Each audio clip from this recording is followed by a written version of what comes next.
gacchami.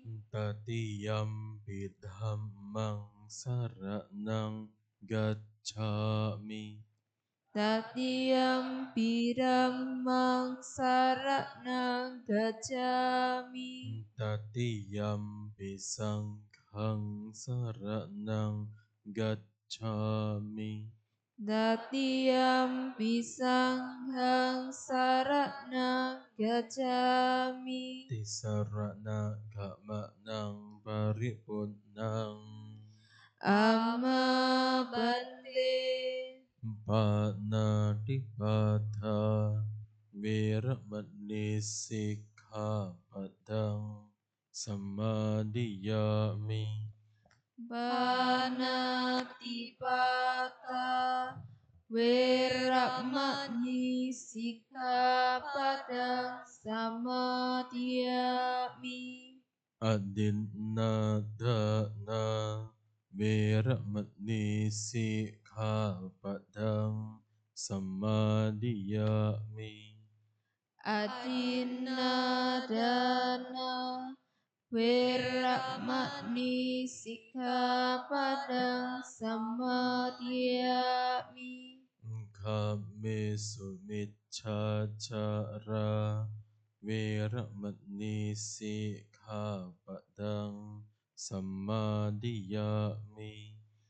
Kamesu Miccacara Weramani Sikkhapadang Samadhiyami.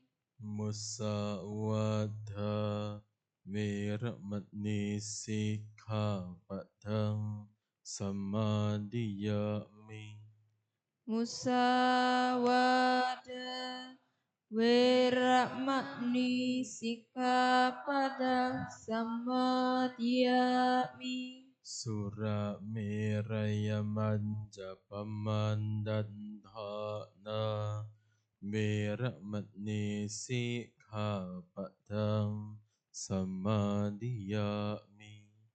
Surameraya Majapahmadana Weramani Sikkhapadang Samadhiyami. Imani Pancasikkhapadani Silena Sukating Yanti Silena Bhoga Sampada Silena Nibbuting Yanti Tasma Silang Visuddhayi. Amma bante. Sadu, sadu, sadu.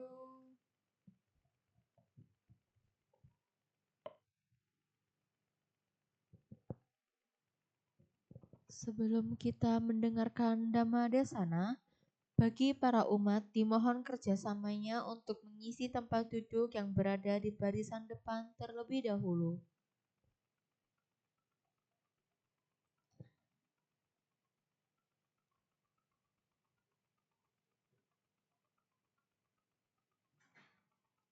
Selanjutnya, marilah kita menjaga konsentrasi dan bersikap tenang untuk mendengarkan Dhammadesana yang akan disampaikan oleh Yang Mulia Bante Jayasilo yang diawali dengan pembacaan Dhammadesana Aradhana yang akan dipimpin oleh pemimpin Puja Bakti.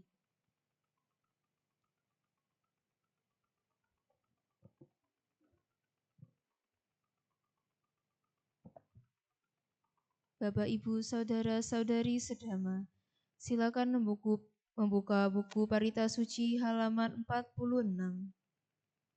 Dhammadesana Aradhana. Brahmacaloka Tipati Sahampati Katanjalian Diwarang Ayacata Santi dasata Paraja kajatika desetu dhamma anukampi mang pajang.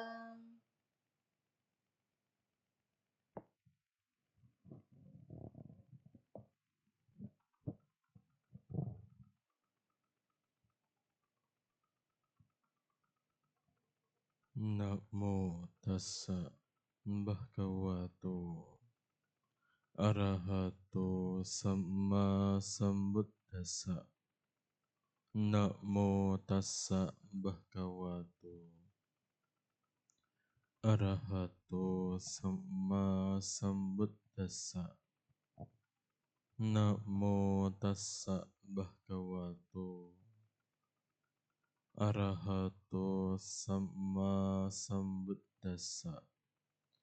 Anupawado anupagato Batimuke ca sangwaro Matanyuta ca batasming Patanca sayana sanang Adicitte ca ayoko Etang buddha nasa sananti.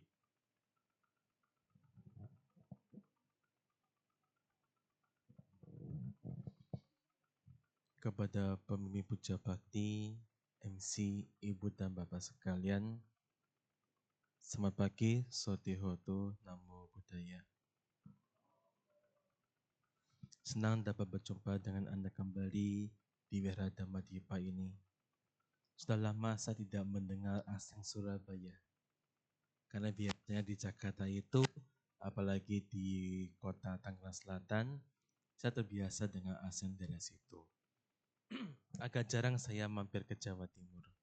Jadi begitu mendengar asing Surabaya, ingat masa lampau. Ibu, bapak sekalian, di awal saya mengutip salah satu bagian terakhir dari Owada Patimokkha. Owada Patimokkha itu yang biasa dikenal oleh umat Buddha sebagai ajaran awal, sebagai ajaran yang diajarkan oleh Sang Buddha ketika Magha Puja.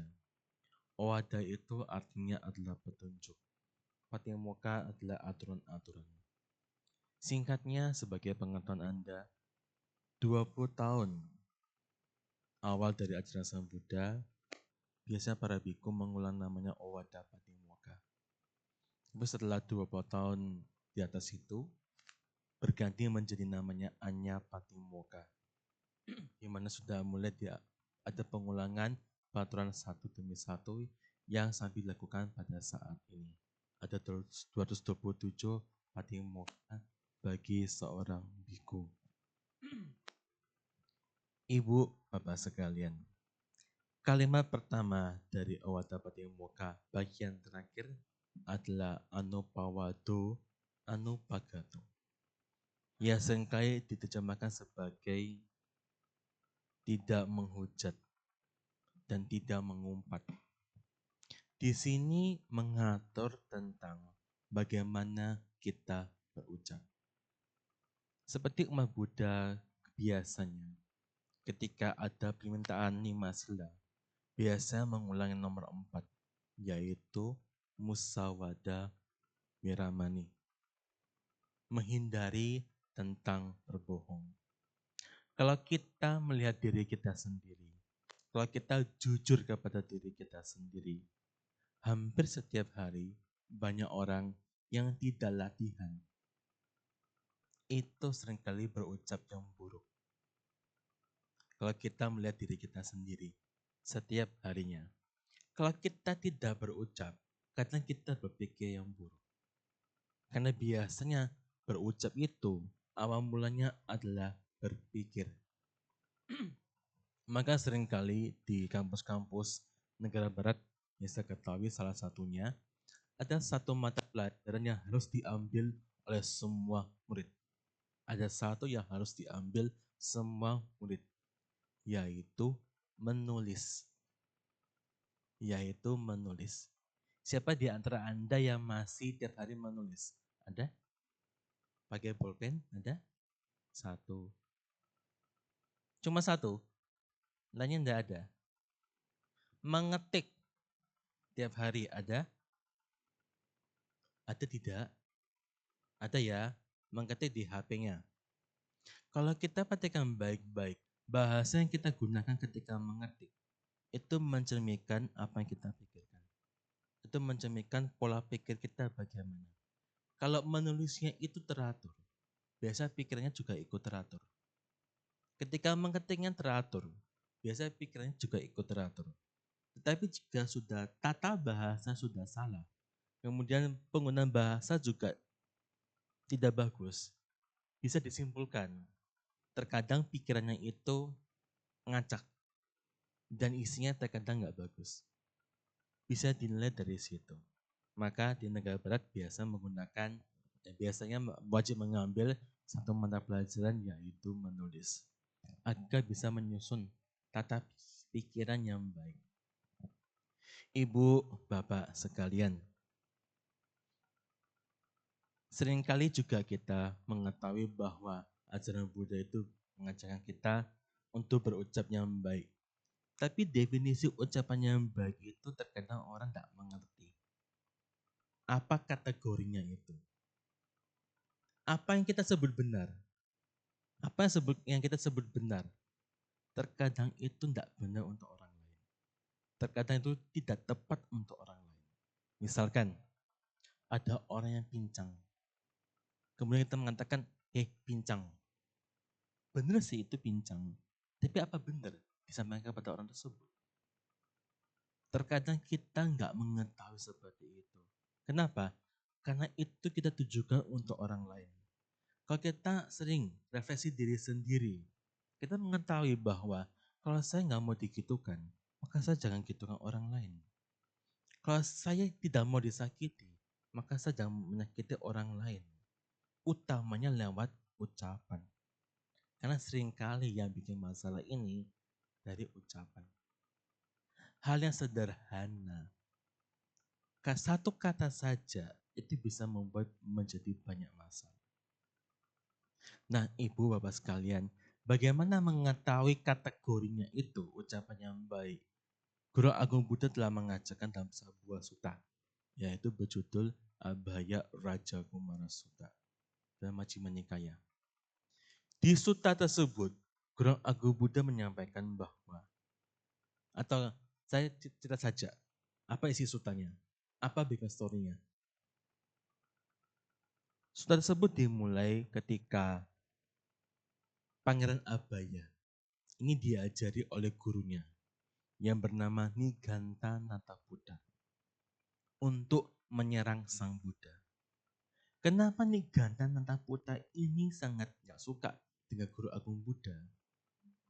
Bukan karena ajarannya, tetapi karena banyak pengikut dari Niganta Natabuddha ini pindah haluan.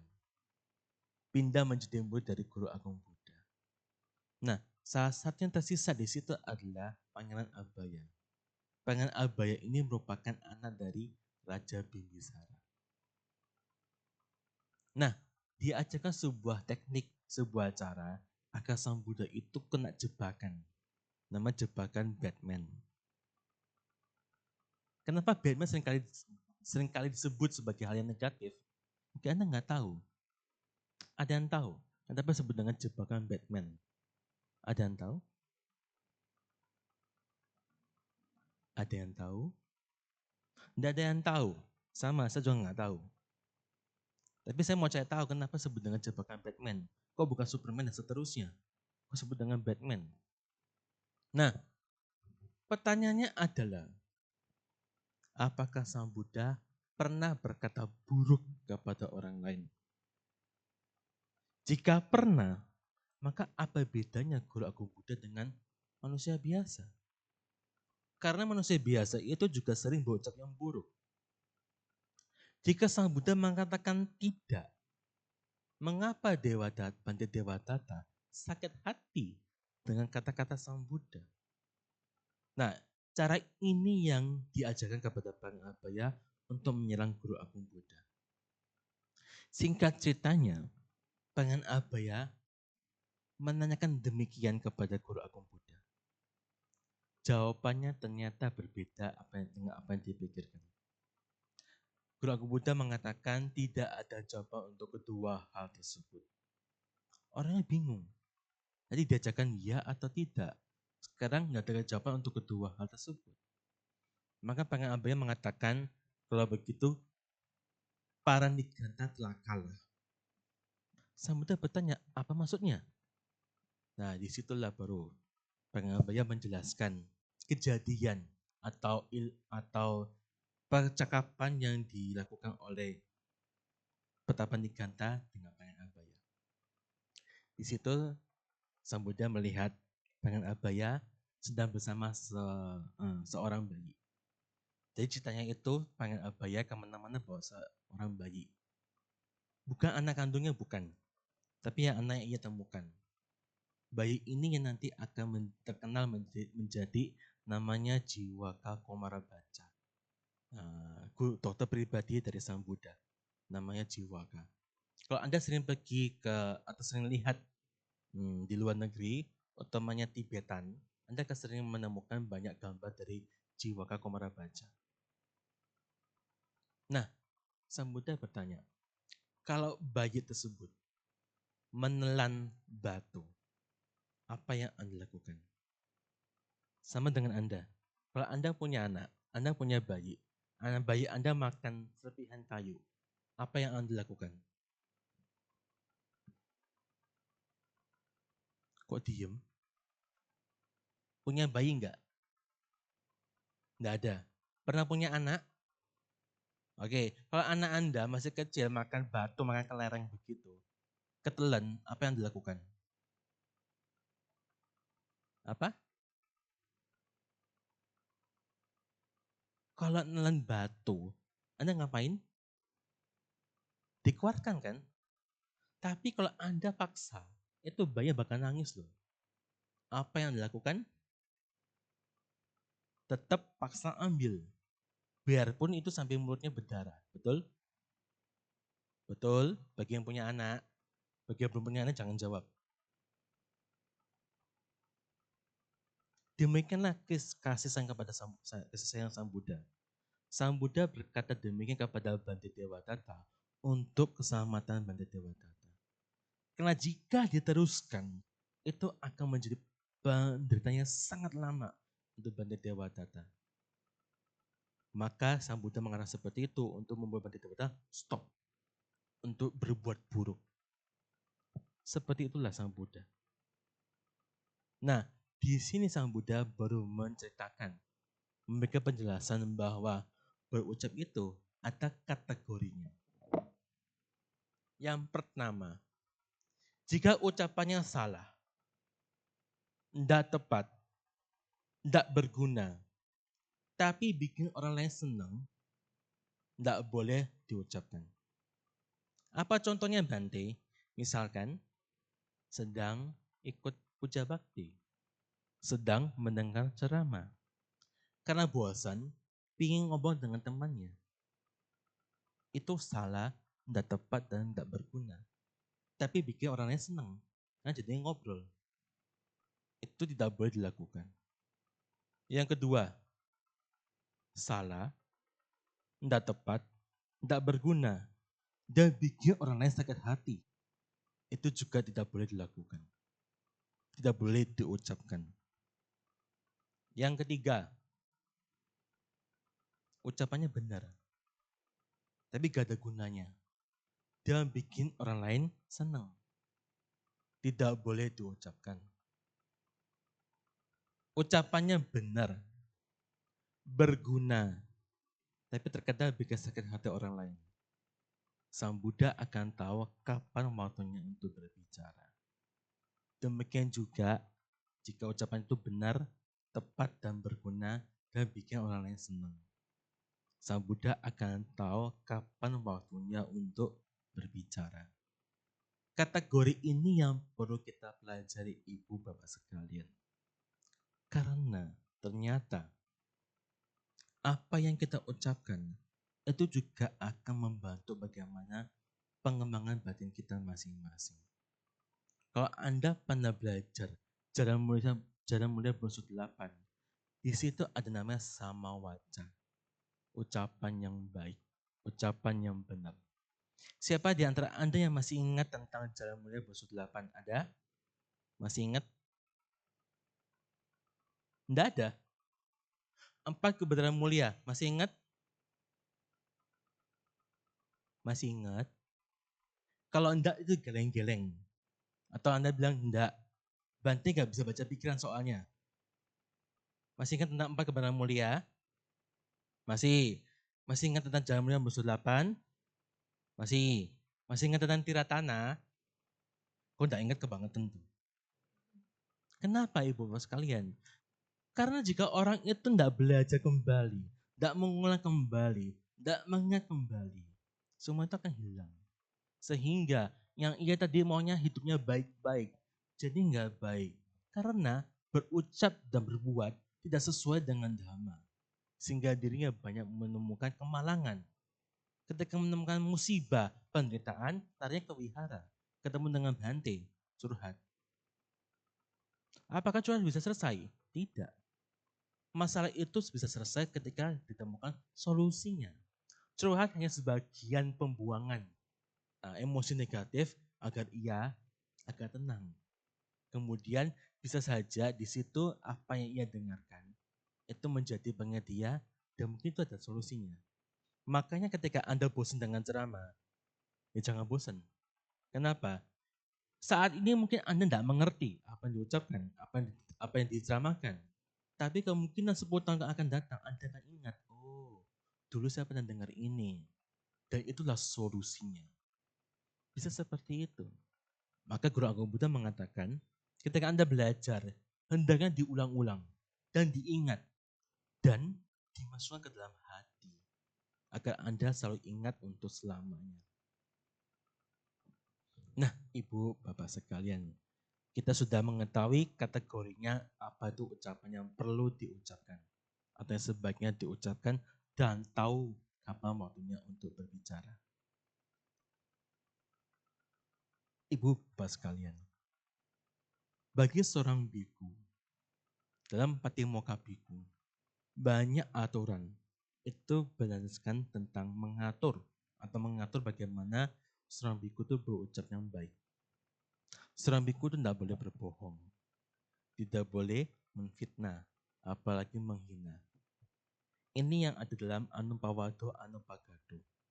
Tidak menghujat dan tidak mengumpat. Kenapa? Karena berbohong itu dibagi menjadi dua bagi seorang biku. Satu, berbohong hal biasa. Kedua, berbohong tentang pengembangan batin. Pengembangan batin di sini isinya ada dua, yaitu tentang kesatian ataupun tentang kesucian. Jika seorang biku berbohong tentang kesatian dan kesucian, dia belum mencapai tapi dia bilang sudah, itu adalah parajika bagi seorang biku. Jika seorang biku memfitnah, menghina dan seterusnya, itu bagian dari pacitya, pelanggaran seorang biku. Jadi banyak hal itu kita mengetahui, oh seorang biku dilatih untuk selalu berbicara yang benar. Kenapa? Kan jika seorang biku itu berbicara yang nggak baik, seperti berbohong, Sang Buddha mengibaratkan seperti sebuah mangkok berisi air yang terbalik. Isinya itu sedikit dan terbalik. Jika seorang biku berbohong, maka seperti membuang kebikuannya. Jika seorang biku berbohong, sedikit pengembangan batinnya. Jika seorang biku berbohong, ia seperti membalikkan hidupnya. Yang baik menjadi buruk dan seterusnya. Sedemikian bahayanya berbohong. Maka Sang Buddha memberikan pesan kepada Samana Rahula agar tidak sekali-sekali untuk berbohong. Biarpun itu bercanda. Mengapa? Dari hal kecil akan menjadi hal yang besar. Bagi mereka yang terbiasa untuk berbohong besar-besar, itu semua dimulai dari hal yang kecil. Berbohong itu bisa menimbulkan pelanggaran sila yang lain. Orang mabuk jujur atau berbohong? Orang mabuk itu jujur atau berbohong? jujur. Tapi ketika ditanya, kamu mabuk? Jawabannya enggak. Mabuk? Enggak. Tapi orang sedang mabuk itu dia akan jujur. Menyampaikan apa masalah hatinya itu. Sehingga seperti itu. Tapi jangan Anda lakukan loh ya. Jangan Anda lakukan, itu berbahaya soalnya. Orang ketika selingkuh pasti berbohong.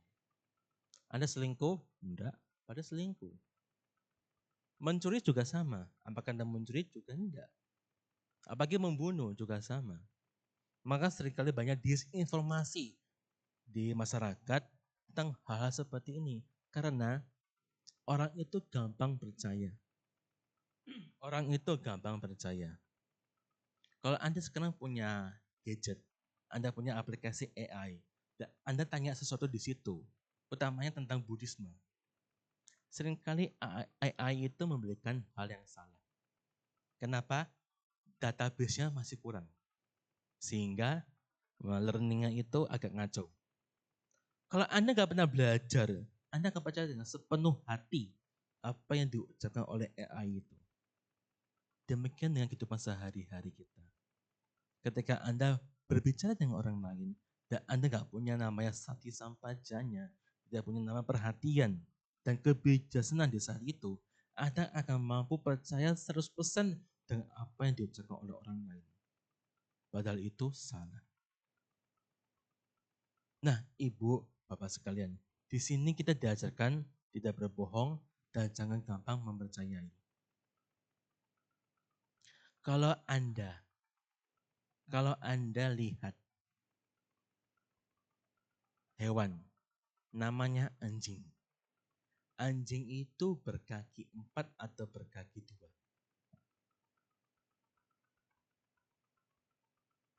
Halo? Anjing itu berkaki 4 atau berkaki 2? 4. Oke. Gajah itu berkaki 2 atau berkaki 4? 4. Kucing. Kucing itu berkaki 2 atau berkaki 4? 4. Yakin? Yakin? Kok diem? Yakin? Yakin Bante? Biar Anda ada percaya diri. Saya sering kali melihat umat Buddha itu kalau tanya diem. Kayak orang depresi lama-lama. Iya, kalau Anda lihat baik-baik wajah Anda, di sini saya melihat Anda, seperti orang depresi loh lama-lama. Diem. Apakah Anda bahagia? Diem. Apakah Anda sedih? Diem. Kenapa opo lagi? Nah, Ibu Bapak sekalian, gajah berkaki 4. Anjing berkaki.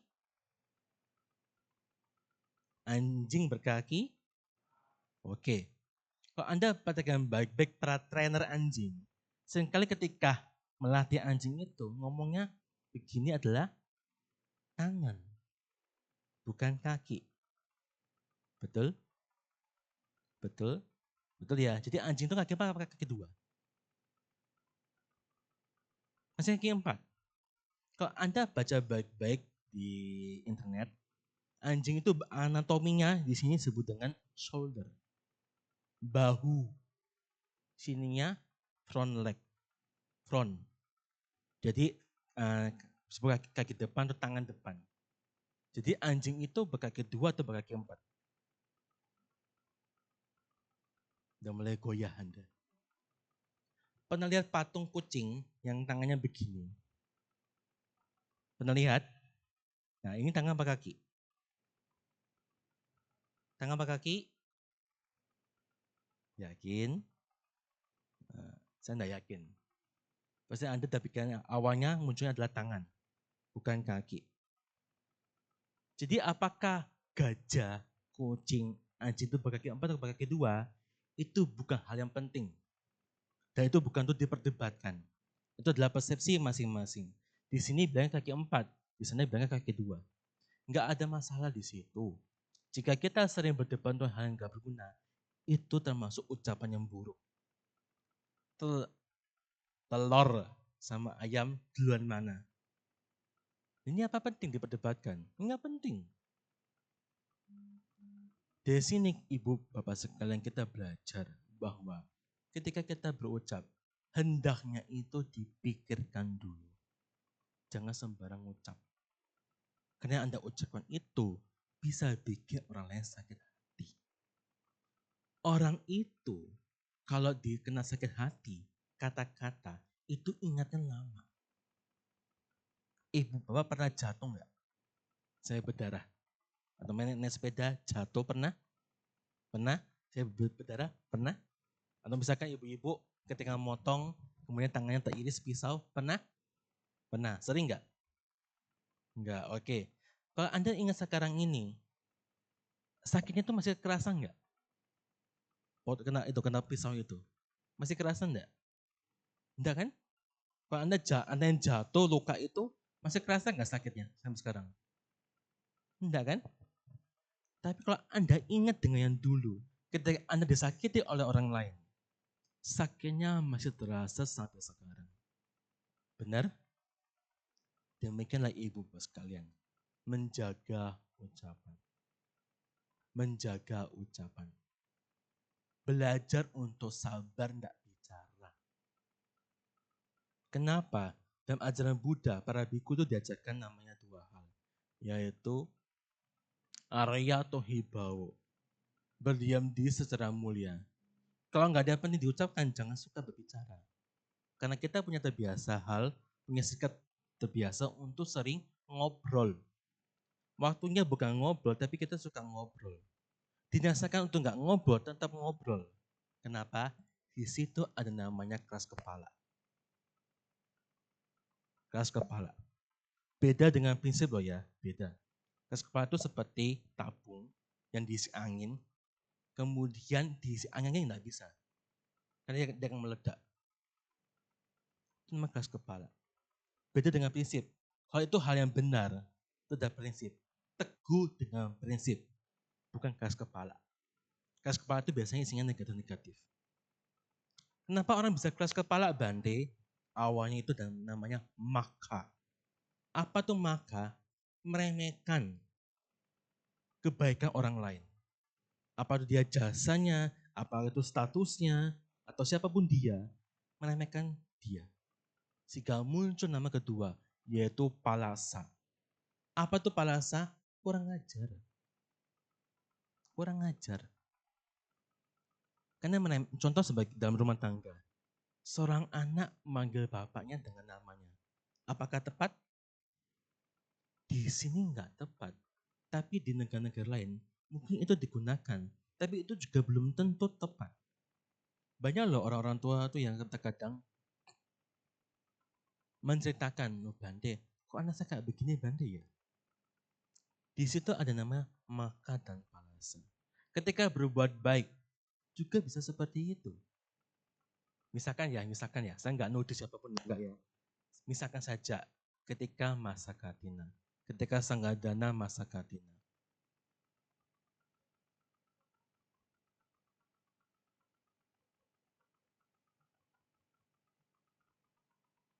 Ketika Sanggadana masa katina, sedang berdana, berbuat baik. Terkadang mata ini nggak lihatnya lurus, tapi lihatnya kiri sama kanan. Terkadang bisa loh muncul pikiran, kamu kasih apa? Oh, cuma kasih begitu.